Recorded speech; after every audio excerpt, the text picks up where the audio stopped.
Hi, my name is Mariana Budjeryn. I'm a research associate at the Project on Managing the Atom at the Harvard Kennedy School's Belfer Center. My work is on the history and politics of post-Soviet nuclear disarmament. After the collapse of the Soviet Union, 3 Soviet republics, Ukraine, Belarus, and Kazakhstan, had inherited a large number of Soviet nuclear weapons, and I investigate how they went about relinquishing these weapons and joining the Nuclear Non-Proliferation Treaty. For this research, I have done quite a bit of work in post-Soviet archives in Kazakhstan and Belarus. But today, I'd like to share my experiences of working in the Ukrainian archives. So the first and most important archive to speak about is the Central State Archive of Supreme Bodies of Power and Government of Ukraine. This somewhat cumbersome name denotes basically the archive that holds the documents of all main government institutions of Ukraine. The holdings start from 1917, when Ukraine was incorporated as a Soviet republic, as it were, but also in parallel, it has documents from the early years of Ukrainian independence as a Ukrainian People's Republic, and the various trials and tribulations of this brief period of Ukrainian independence or attempts at gaining independence in 1917 to 1921.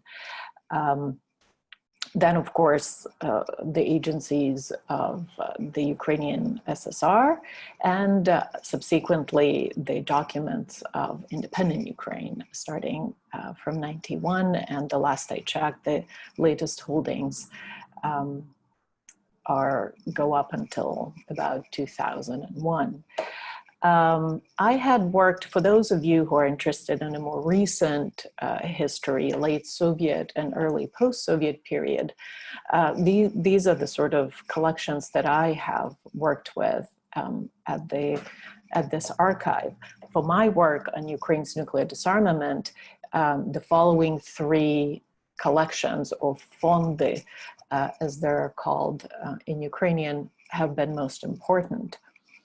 One, Fond 1, and its extension, Fond 1R, it's a Ukrainian R, English P looking letter, is the collection of the Parliament of Ukraine, the so-called Verkhovna Rada.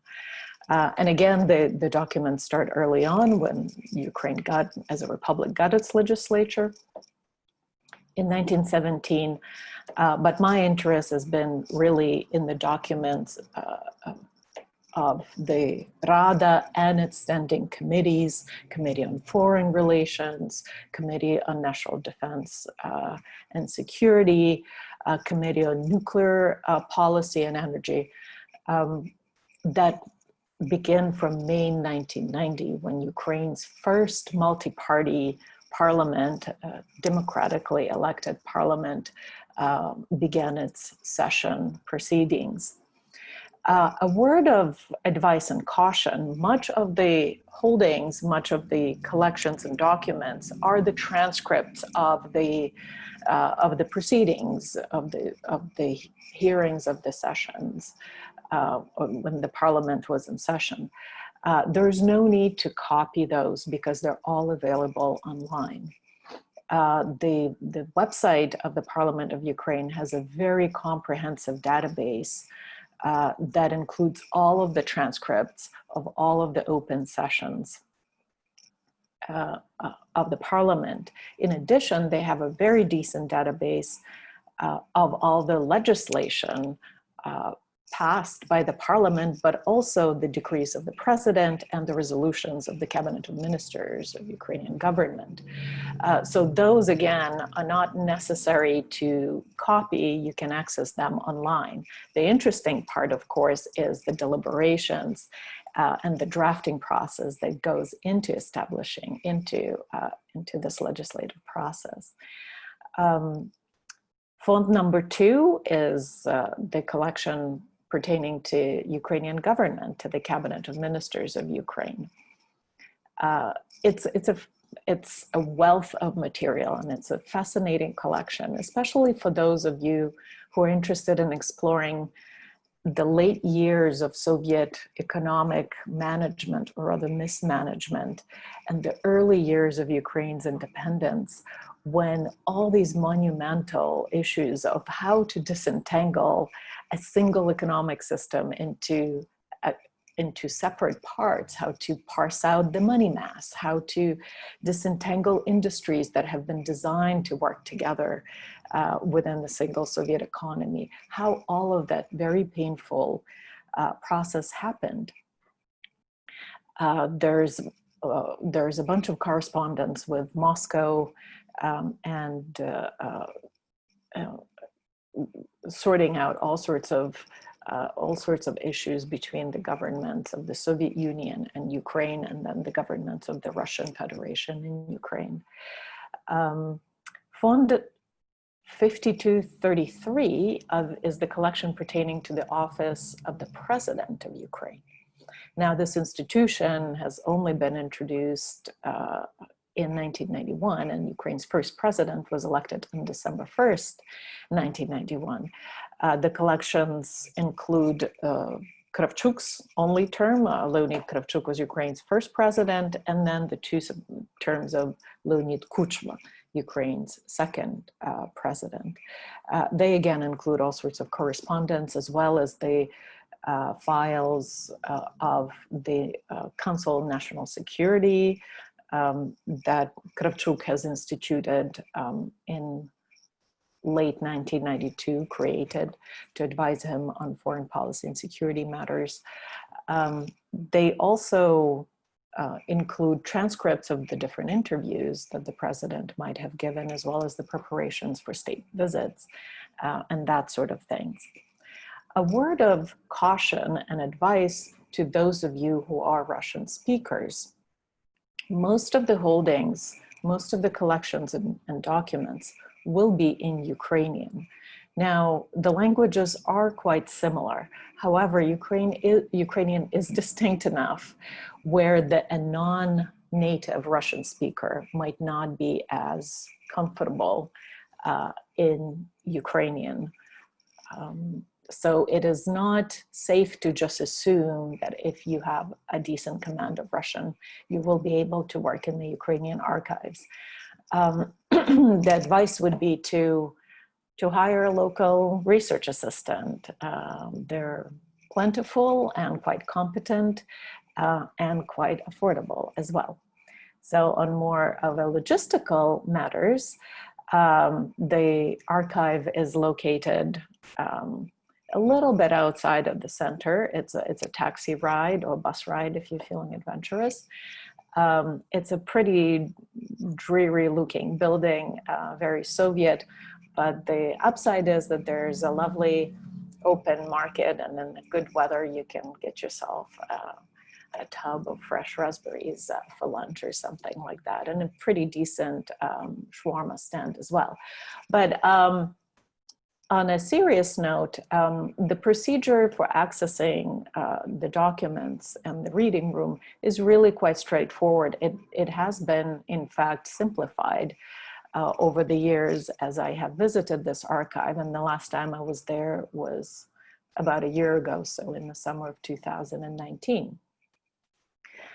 There is no need to call or reserve a room in advance. You just show up to the gate of the archive and you will have a little checkpoint. You must have your passport or valid ID. You will be taken down in their journal of visitors, or you go to another checkpoint in the actual building, and the nice gentleman will give you a one-day pass with which you go up to the third floor to the reading room where you will find an archivist. Plan that your first day will basically be perusing the actual finding aids books and writing out in a little request slip all of the files that you might need. It takes about 2 or 3 business days after you filled out the request form for the files to be delivered from their storage place. And then at that, you can only access about 10 files or so a day. So plan kind of stagger your requests accordingly. Laptops and photographing is permitted. It wasn't always so. My first visit, I was trying to take photos with my phone, and I got a finger wagged at me, but this last time, this was not an issue at all.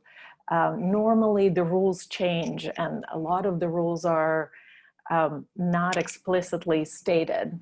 So it helps to either ask the archivist in advance, or to proceed by trial and error. This is one of my favorite documents that I found at the Central State Archive. And it was in the collection of Ukraine's second president, Leonid Kuchma. And this pertained to Ukraine's explorations in the full nuclear fuel cycle. So Ukraine inherited all these huge number of nuclear weapons. However, Ukraine did not possess a full fuel cycle. So a natural question I always had was, well, if Ukraine ever considered retaining these weapons, it should have or could have considered actually developing a full fuel cycle for producing fissile material for the warheads. I did happen upon a document, a feasibility study essentially, conducted sometime in 1993, and presented to the Parliament Committee on Nuclear Policy and Energy in the summer of 1994. And then when Ukraine's second president got elected in July 1994, the parliamentary representative had forwarded the study to him for his consideration and for his information, and included, as you can see on this middle page, a drawing of a centrifuge for uranium enrichment, and also on the third page, a list of different Ukrainian companies that were able to produce elements and parts for this centrifuge. This was not exactly a eureka moment, but it was a gem that I have relied on in my research to show that Ukrainian deliberations might have gone a lot further that was initially assumed, and this general narrative that these were not even Ukrainian weapons to give up, that it had no control over them, or it could not possibly think of a nuclear deterrent long-term because it lagged these key parts of a nuclear fuel cycle and production. Perhaps we should take a more cautious view of this narrative. So to move on, some of the agencies of the Ukrainian government have their own separate, as they call it, branch archive. Ministry of Defense is one of those, so those documents are stored separately. And the archive of the Ministry of Defense, while on paper should be accessible to both Ukrainian and foreign nationals, has gotten increasingly difficult to access. I have attempted, and I was unsuccessful, especially after 2014 and the beginning of war with Russia. The Ministry of Defense and all sorts of parts of the defense establishment are trying to guard against possible breaches of security. However, Ministry of Foreign Affairs is a different story. I have worked at this archive before the invasion, before the revolution in 2013. So it is worth checking with them whether the rules are still in place. But in my experience, the access has been not as easy as to the Central State Archive, but still quite straightforward. And there's the archive is actually located in the building of the Ministry of Foreign Affairs. You see it here on the photo. It's a grand Stalin-era building, worth entering just for that very reason. You will have to go and obtain a pass first to the Pass Bureau, which is located in this building. My experience had been that in order to bring a laptop, you would have to have a separate permission. I was not able to obtain it, so I was stuck taking notes, but by hand. However, I was able to take some photos of the documents that I found interesting. There isn't a straightforward set of rules for the photos. Maybe there is, maybe it's different now, but I simply approached the archivist and showed her the document and inquired whether it was okay for me to take a photo with my phone. And in most cases, she said yes. So basically you would be sitting together with an archivist in this smallish room stacked high up to the ceiling with all sorts of files. And you'll get a table to work with the documents. And the documents are really, there's a wealth of documents there that are largely untapped.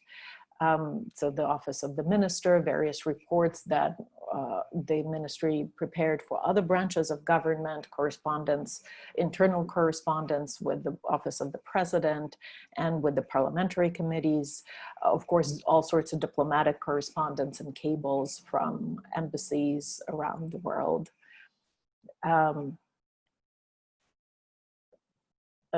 Theoretically, the ministry should hold documents beginning in 1945 when Ukraine joined the United Nations. It always had, it was a formal member of the United Nations and always had a Ministry of Foreign Affairs, which of course had very little independent leeway on foreign policy. Most of the policy was mandated by Moscow. However, there were, allegedly, it's one of the untapped areas, there were moments in which Ukrainian diplomats had tried to make an independent stance in such international fora, and those are also largely underexplored. I looked, of course, at the documents from the early 90s, and apart from a glimpse into how Ukraine's foreign policy emerged, it is also a fascinating glimpse into state building, into how a fledgling country becomes an international, a subject of international relations, as it were, and all the even trivial things like setting up embassies and lacking money to pay diplomats who could, you know, throw a reception somewhere in Vienna. All of these things were really challenging for Ukrainian diplomats, because all of that had to be built basically from scratch. And just a word of warning that yes, since 2014 and since the country is in conflict with Russia and the security overall has been tightened, there might have been since changes to the rules of how to access it. But you might need also a letter from your institution, certainly on the official letterhead, which matters a lot in that part of the world, signed by your supervisor, stating what is the topic of your dissertation or your research, what sort of documents might you be looking for, what sort of time period. And that letter would have to be sent to the archival department. The contacts are here. There isn't a separate website for this archive. It's just listed as one of the departments of the ministry. These are some of the most precious documents I was able to obtain through my research. And that is a report. The first one is a report the ministry prepared for the executive, for the Office of the President, but also the Speaker of the Parliament and the Prime Minister. considering the different options for Ukraine's nuclear policy. So the cryptic name on possible consequences of alternative approaches to Ukraine's nuclear policy really meant, what if we retain nuclear weapons? What if we give up nuclear weapons? And what if we retain strategic launchers, missiles, but give up nuclear warheads? Which was one of the sort of a third option that it turns out Ukraine considered seriously during its deliberations. And this was early in the year, 1993, February 3rd. And it basically went through a pros and cons analysis of each options.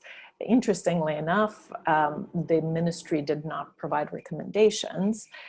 It only provided analyses and these pros and cons, but you can read between the lines that the ministry's sympathies really lie with the non-nuclear option, the way the report is structured. And then in a different folder, note that the first document is from folder 7045. In a different folder, I found a follow-on document. There apparently had to be a follow-up request from the parliament, from the Speaker of the Parliament, Deputy Speaker of the Parliament, I apologize, to elaborate in a bit more detail on the nuclear option. The original letter of request is not there, but you can see that just a few days later, a couple of weeks later, the Ministry of Foreign Affairs produced additional information report in which it very, in a lot more detail, explored what if Ukraine were to keep nuclear weapons, or what if it refused to join the Non-Proliferation Treaty. And again, there's a very strong leaning against this option from the standpoint of the ministry, even though they don't make that explicit. Next is the archive of the Security Service of Ukraine, aka KGB Archive. Ukraine is one of the few post-Soviet republics that has really taken pains in opening up the documents pertaining to the repressive nature of the Soviet regime.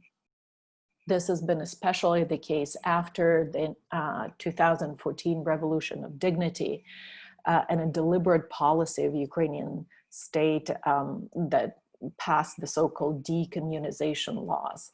There's a bit of sort of concerted policy there in exposing the Soviet crimes in the same vein as the crimes of other totalitarian regimes have been exposed, specifically Nazi crimes.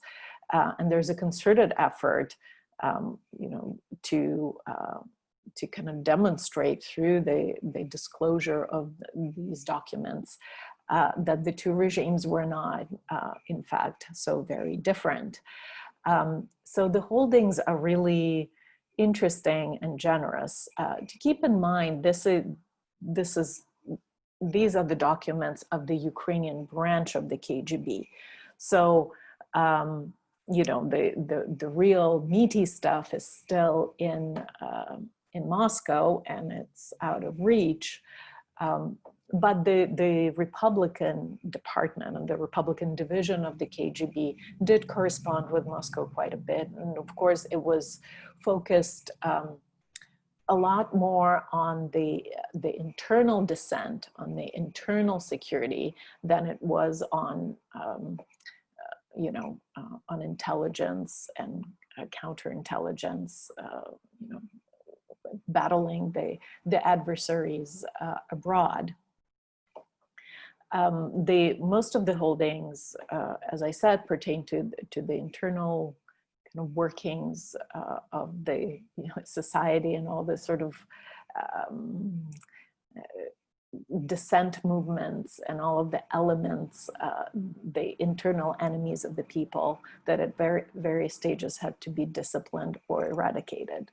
A good collection pertains to the Ukrainian revolutions and attempts at statehoods, purges and the Holodomor, the artificial famine of 1932, 1933. There's great collections assembled on this topic. World War II and Ukrainian insurgency, the Ukrainian insurgent army that resisted both the Nazis and the Soviet regime, and the post-World War II dissident movement, including the Ukrainian Helsinki group, the dissident movement that tried to argue that at the very least the Soviet Union should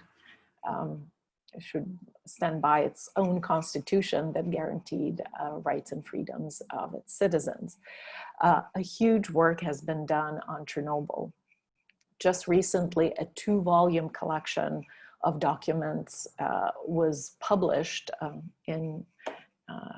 as books and are also accessible in PDFs online.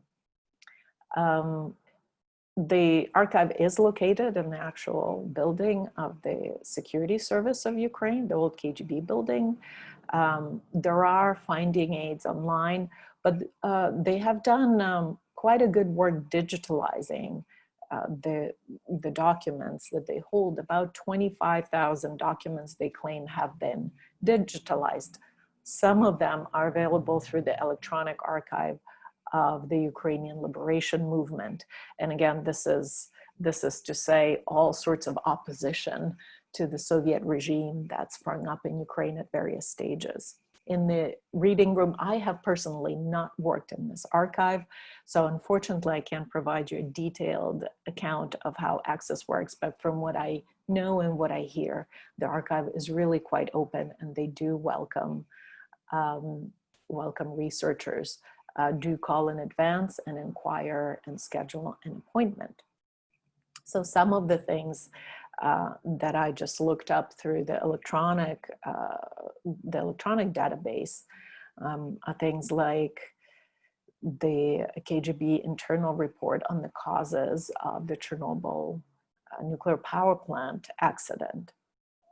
Now, Chernobyl is interesting not only for sort of dissecting how this a terrible accident could have happened in terms of technological aspects. It is really a glimpse through which the entire pathology of the Soviet system could be explored, how the communication worked or didn't work, how the aftermath of the disaster was hushed up and handled or mishandled. And really the reverberations more generally that Chernobyl precipitated. I mean, there is an argument to be made that it was one of the main causes of the collapse of the Soviet Union, where this negligence exposed just how rotten and dysfunctional the whole system had been, and how utterly it disregarded human health and human dignity. Another report that I thought was interesting from much earlier time is the report from one of the agents of the Odessa branch of the KGB who had somehow kept an eye on the Japanese consul as he traveled throughout the Soviet Union. And this agent, codenamed Pavel, had reported back to the headquarters in Kiev the consul's impressions. And you will note that the year is 1932, and that this is when mass starvation had set in on Ukrainian territories, and the consul reported seeing horrific sights of starved peasants on train stations and etc. So with that, I wish you a very, very best of luck in exploring the Ukrainian archives. It's a very worthwhile pursuit. There's much to be discovered there. The surface has not even been scratched. And on top of that, I'm pretty sure you will very much enjoy Kyiv as a city, the site for your research. And should you have any questions, please don't hesitate to contact me. Thank you.